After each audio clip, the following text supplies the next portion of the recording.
This morning, South Korea is working to secure the safe return of hundreds of citizens after they were caught up in an immigration raid last week. A dramatic scene on Thursday when federal agents executed a raid on a Hyundai facility and battery plant in Georgia, arresting 475 people, a majority of them South Korean nationals. The raid was the largest single-site immigration enforcement operation in DHS history. Now, the White House is warning more large-scale worksite raids will follow. This moment, as a new NBC poll shows 47% approve of the president's handling of border security and immigration, with slightly less, 43% approving when it comes to his aggressive deportation program. NBC News legal affairs reporter Gary Grumbach is joining us now. Gary, what more do we know about who was detained and plans for deporting them?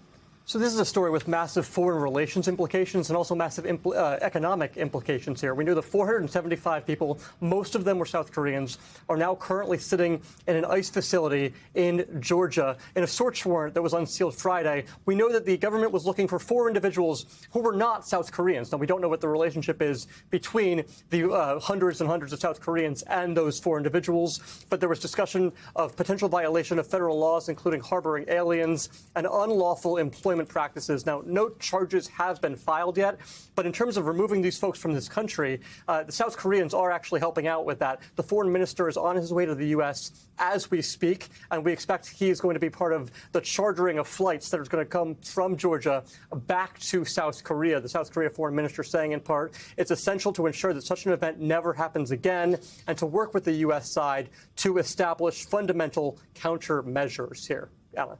Okay, Gary, thank you for laying it out for us. Our next guest is an immigration attorney representing several of the workers detained in that raid on Thursday. Joining us now is Charles Cook from the American Immigration Lawyers Association. Charles, thanks for joining us. What else can you tell us about who you're representing and why do you think they were targeted? We represent several employees from different Korean companies that were engaged in the plant construction and development. One thing I think that's been unclear through all this is why did ICE and a specific part of ICE, HSI, go to this plant? As the reporter mentioned, they were looking for 4 Latino workers. That's it. In fact, when ICE went to this plant, we have now found out they didn't understand that there were a lot of Koreans there. The Koreans were never part of the plan, which is why they didn't even bring a single Korean translator with them. It turns out that the vast majority of these Korean workers weren't pounding nails. They weren't building facilities. They were working on what's called after-sales service and installation pursuant to valid visas in the United States. Every one of these individuals had entered on a visa. They had told Customs and Border Protection why they were here. For those that actually had visas as opposed to ESTA, they had gone to the consulate and explained they were working for companies that were selling the parts of the plant that create the batteries from their foreign companies. It turns out there's only 3 companies in the entire world that actually make the equipment that allows you to make batteries. And none of those companies are in the United States. These individuals were working for those companies in installing the plant so the plant could then employ U.S. workers. I want to play what President Trump said when he was asked about this Hyundai raid yesterday. The way you train people is bring people in that know what they're doing and let them stay for a little while and help. So I'm going to look at that. It's a very interesting situation that took place in Georgia. And we heard about it yesterday. At the same time, ICE was doing right because they were here illegally. But we do have to work something out where we bring in experts so that our people can be trained so that they can do it themselves. So what's your reaction to that? Does it seem to fit with your clients' stories?